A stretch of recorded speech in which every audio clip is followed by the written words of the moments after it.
Hey everybody, how's it going? Welcome back to the channel. Today I want to do a video on why or why not to build a Voron in 2025, or whether or not you should build a Voron in 2025. I've seen a lot of videos like this.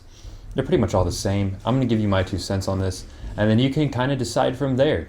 So without further ado, let's just jump right into this. This is a pros and cons video. I do have a piece of paper right here to kind of keep notes because I'll get sidetracked pretty easily. And then other than that, just want to say thank you to all my Patreon members, Caden, Hope, and Everett Oweiler. They're still subbing on Patreon. If you want to join the community down below, let me know. Also, Discord should be there too if anybody has any questions, comments, concerns, or things like that when it comes to 3D printing. And I'll kind of cover that in this video when it comes to the community that Voron has behind it. Now, let's get right into this because I'm going to try and make it quick, but it's also not going to be super quick. We'll try though. So the first thing I'm going to start off with are probably the cons. And I'm going to start with a negative and end with a positive because realistically the positive is what you look for when deciding whether to build one of these, whether or not it suits you, kind of things like that. The cons are also usually what people think of first, so I think I'll start there. All right, so with the cons, I try to keep it as general as possible and not specifically cons to me so much as it is to like the community in general. So the first thing I'm going to start with is cost.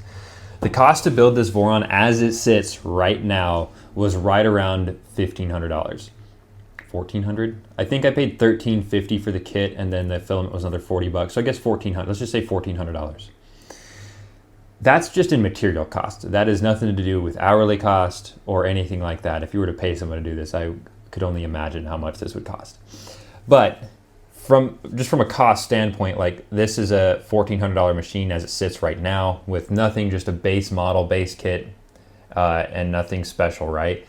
This right here, which technically has more capability, these P1Ss behind me were like $700, almost double. So it's double the cost, right? And granted, you pay $1,000, you get multi-material. So if I want to do multi-material for this, it's another $300, which is this right here, even though I got this basically cheaper than that.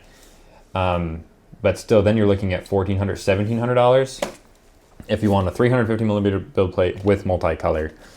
And that right there, sure, it's a 250 millimeter build plate, and this is a 350 millimeter, but the cost doesn't really change all that much dependent on the size of the printer. Like this is a 2.4 R2 Rev D, 350 millimeter.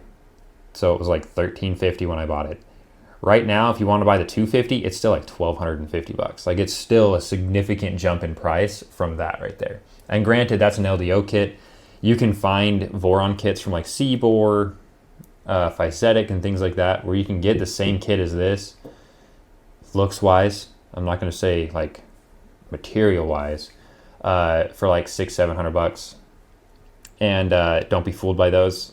The parts you get are a lot worse in terms of like mechanical parts, and I'll kind of explain that in a little bit. So cost is a big con, right? This is an expensive machine. There's no way around it. There's not really a way to make it cheaper. As much as you could try, you really can't without cutting corners. That'll just end up biting you down the road. The next one is difficulty to print, or well, the difficulty to print it and the difficulty to perfect it. So a lot of these parts on here are going to have small defects because they're 3D printed. When it goes to putting this together, as no matter how perfect and how good you are at printing, even if you had like a machine that's 100% calibrated, perfect, 3D printers don't like to do circles. So all the circular holes where screws went in on these printed parts, either some of them crack when you're tightening them, some of them just don't fit through, so you might have to drill them out, things along those lines, right? Like it's not always super nice. A lot of these parts on here, like I had to reprint a couple of them because I broke them, or they didn't come out quite right, or they had some sort of defect on them. So that adds to your time to get this thing built, which is another con. It takes a long time to build one of these, especially if you're inexperienced. I'm going to say I'm inexperienced because I've only built 3 or 4 of these things, but either way, like your parts aren't going to be perfect. Your printer is never going to be perfect. There'll always be something more to do to it, which can be a pro and a con. But then again, the cost that goes with that is a con, right?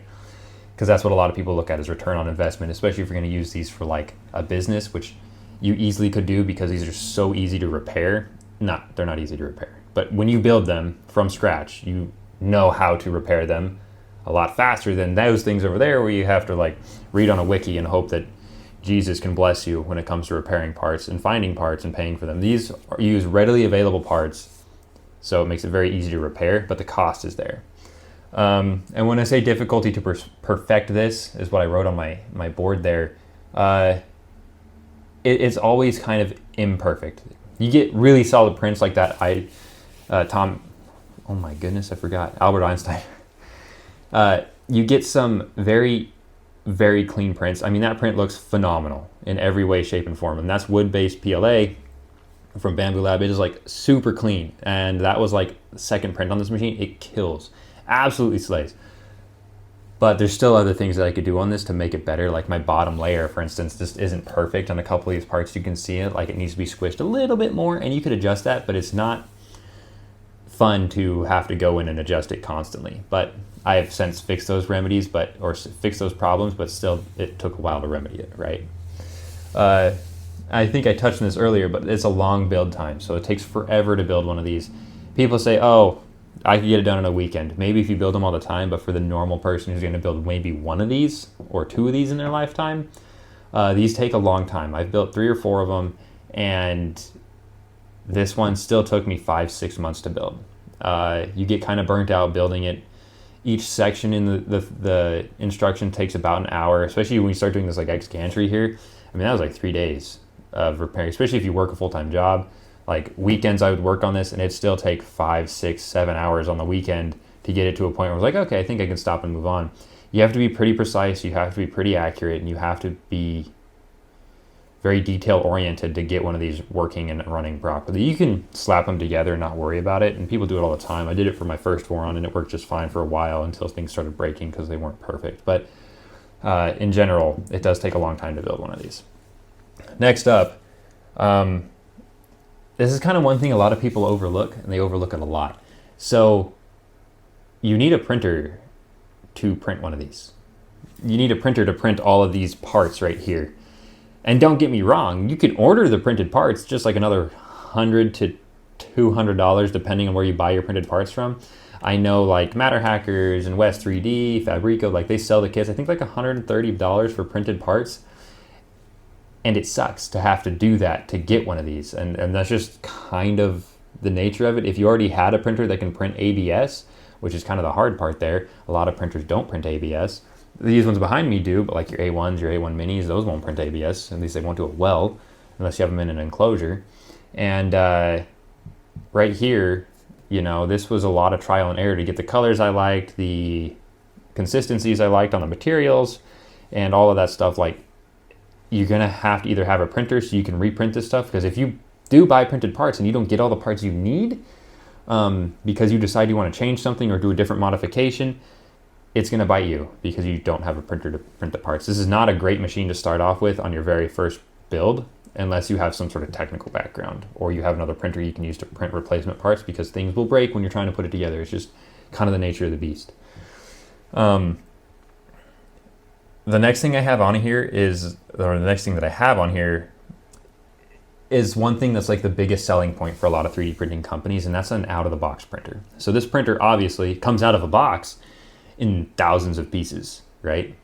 You watched me do the unboxing on this, or I think I live streamed it, but people saw what's in these kits. It is not a setup print in 15 minutes, 30 minutes to an hour. It is not that. It is hours and hours and hours and hours and hours of time, troubleshooting, repair, coding, mechanical engineering, electrical engineering, everything in the mix to get this to run. It is not a simple, quick build. And then I kind of have, with that, is difficult to get working. Vorons are very simple machines at the end of the day. They work just like those up there, right? You can edit your G code, you can edit your start run, your end run, you can do whatever you want to these machines, and you can tell them to do whatever, and they will do whatever, but they will break themselves. They don't have any limiting factors, you could say. So it's completely up to the user, you, me, to make sure that we tell this machine not to do stupid things. But as humans, we do stupid things. This machine doesn't know what the stupid things are. and it will break itself. For instance, if I tell it to go to 350 millimeter build plate and I can only go to 330, it will try to go to 350 and it won't stop till it hits that 350 or it overamps the motors. Which again, in your G code or your printer.cfg, you can tell it, hey, don't go above 330. 330 is the max, which is what I have done right now until I get rid of those cable chains and have just one going back because it's a USB. And eventually I'll do that, especially when the tool changer comes. But that's just one thing to think about, right? Like, you don't notice that until you go to do it and you tell it to home for the first time and it's grinding on your build plate because you don't know what happened. It's because you have your Z offset set too low, or your Z travel distance too much, or you don't have the home button set and you haven't programmed its home location yet. So there's a lot that goes into ever even starting this machine. Like, before I ever turned it on, this machine was about a week of just me moving around the head, setting its locations in the printer.cfg, and then saying, okay, this is your X home, this is your Y home, this is your Z home, and this is what you're going to do at the beginning of a print, this is what you're going to do at the start of a print, all before I ever even started printing. And I still have to mess with that to get it to do what I want it to do, because right now, currently, it won't heat up the bed or the nozzle when I tell it to start print, because Prusa doesn't recognize the start print command. I could use Super Slicer or something else to kind of fix that, but I have to go in and modify my slicer to tell it to control this thing. And that's just one of the things that goes into a Voron.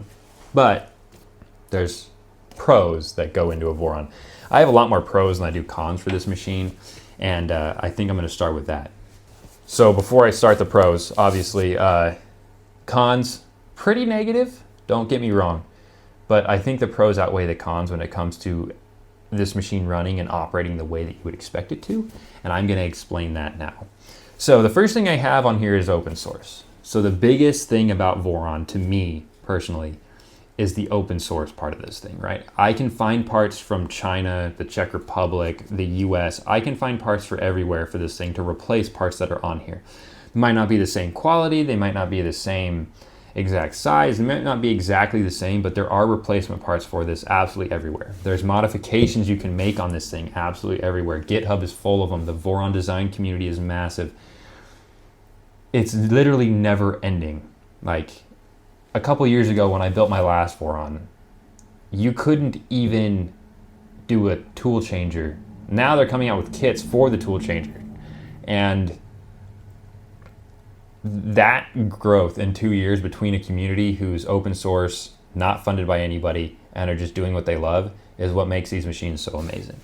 You have a large community to go along with everything that you want to do or possibly do, and there's people on every ends of the earth that will help you get to where you want to go, or have already figured out your problem and have a solution for it.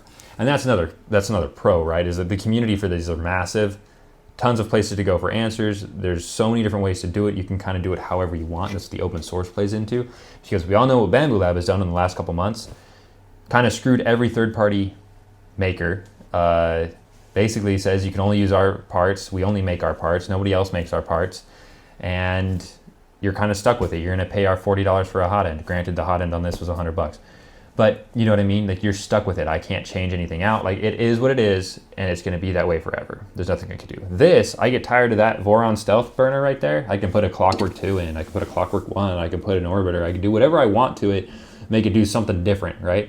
Hell, I could attach a marker on there and make it do drawings for me if I wanted to, right? It doesn't matter because I can do what I want to do. And that's a great thing to have, is when nobody can tell you what to do with your machine. You get to do what you want. You get to have fun with it. You get to break it. You get to fix it. It's up to you, right? It's up to you.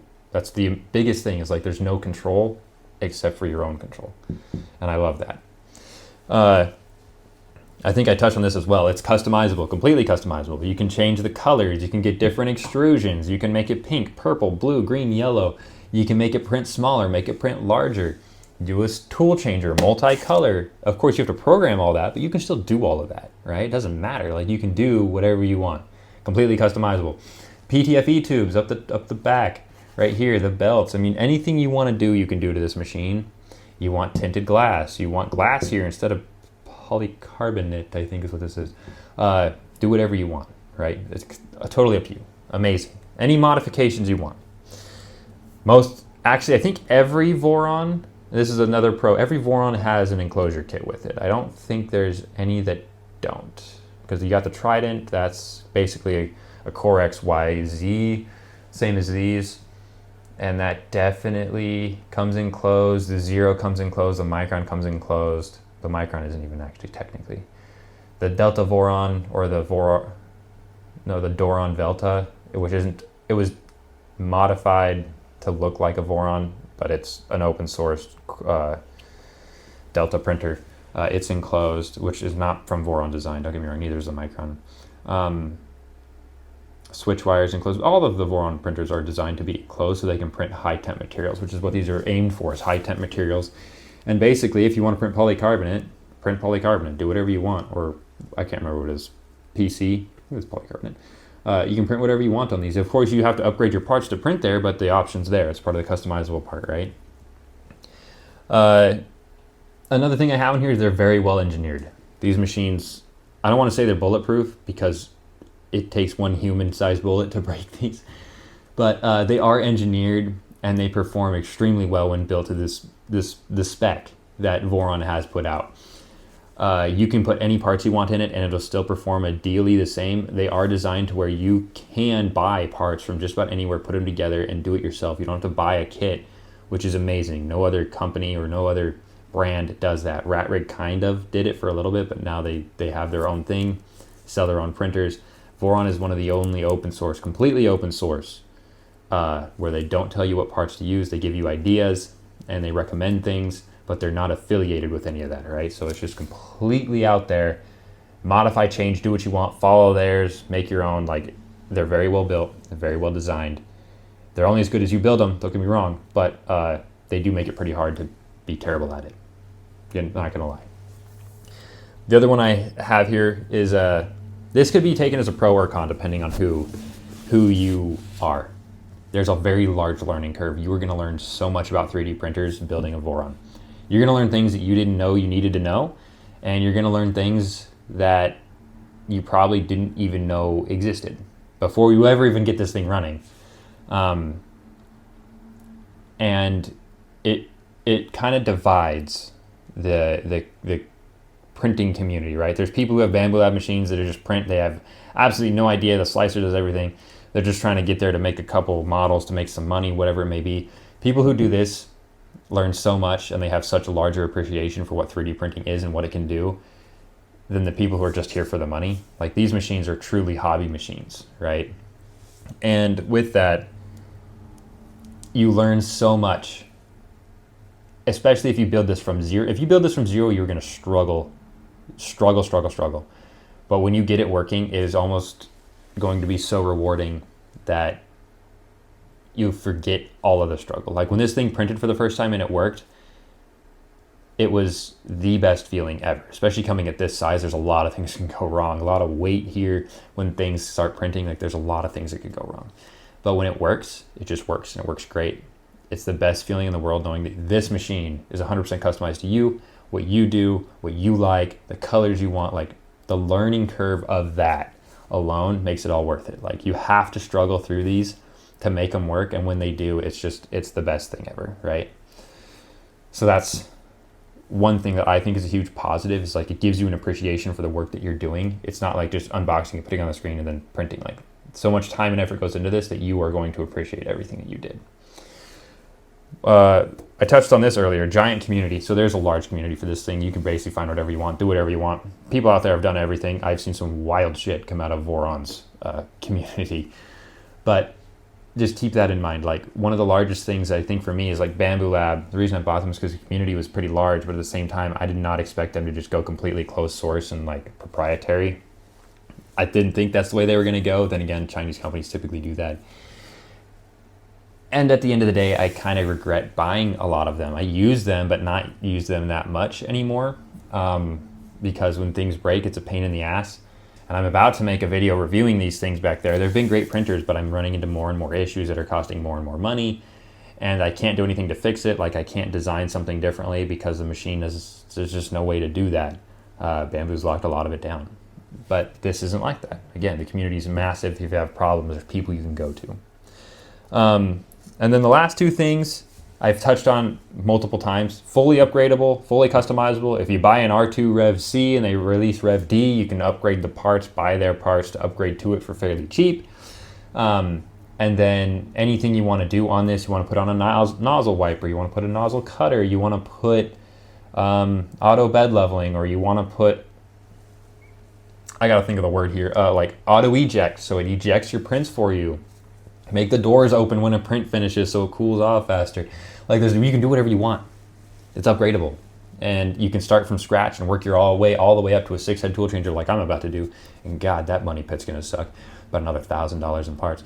But it's completely upgradable. And you don't have that option over there. You're stuck with that for life. You can upgrade a P1P to a P1S, but like, that's not really an upgrade. You're just kind of making it enclosed.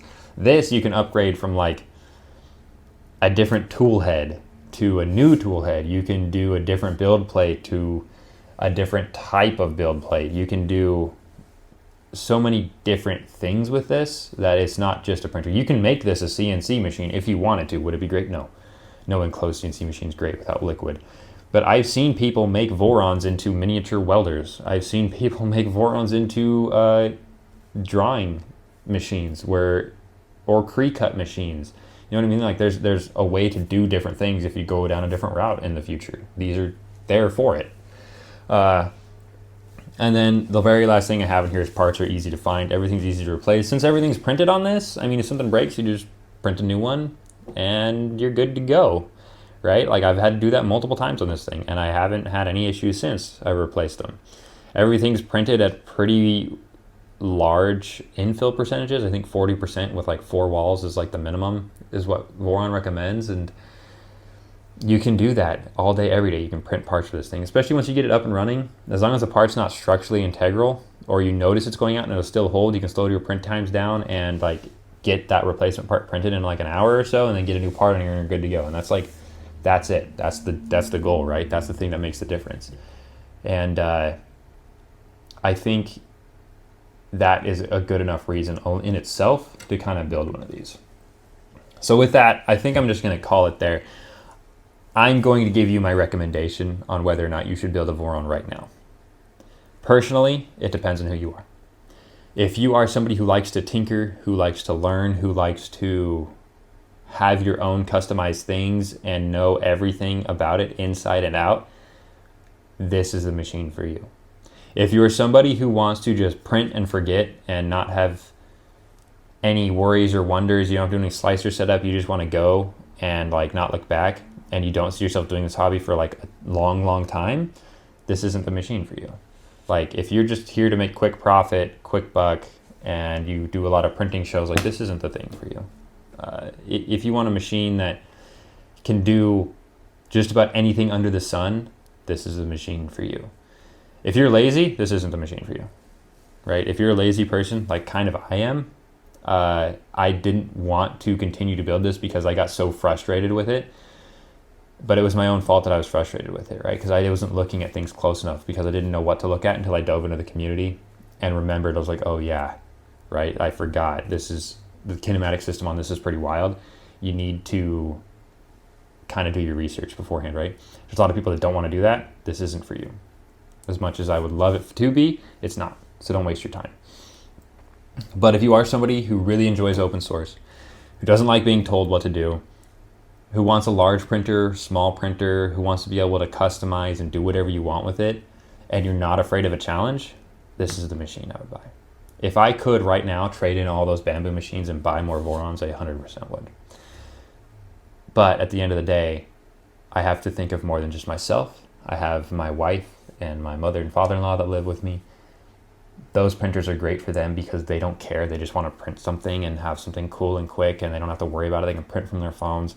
You can do that with this too, but this obviously requires a little bit more knowledge and know-how because it doesn't use the same slicer. You have to do things manually. You still wirelessly print, but there is people who care and people who don't. If you're somebody who cares about 3D printing, the community and everything like that, this is the machine. Do I recommend buying a Voron? Yeah, I do, 100%. It's a ton of fun. It's really rewarding, and you learn so much about the hobby that you didn't know you needed to know. And with that, I just want to say thank you everybody for watching. Don't forget to like, comment, subscribe, and if you want to pick out a Voron, I've been talking to the owner of West 3D. He's a great guy. I highly suggest you go check out West 3D. They got some great kits, and they got a great information, and they respond in a very, very timely manner. So just want to say thank you to Wes at 3D. You're a good guy. And his name's not Wes. It's something else. But thank you to everybody, and I'll see you guys in the next one. Now get out there and print some shit.